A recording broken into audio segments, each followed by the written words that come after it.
Naglabas ng paalala at babala ang ating Migrant Workers Office or ang dating POLO at ang Philippine Embassy natin dito sa Dubai para sa mga OFW sa buong United Arab Emirates na wag daw makikipag-engage sa kahit anong uri ng sugal, mapa-digital man or tradisyonal. At kahit ang pagpasok or pag-apply sa mga kumpanya na may kinalaman sa sugal, bawal na bawal yan dito sa UAE.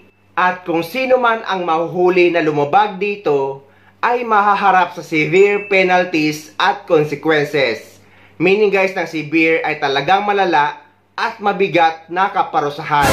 Dahil ang batas dito sa UAE ay talagang batas talaga.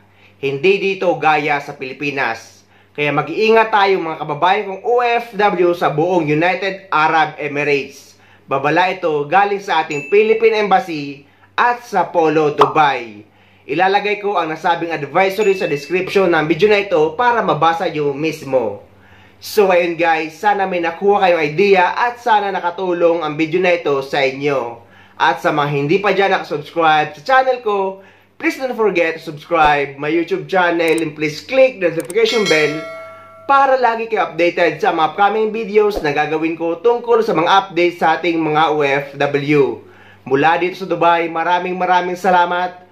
See you next time.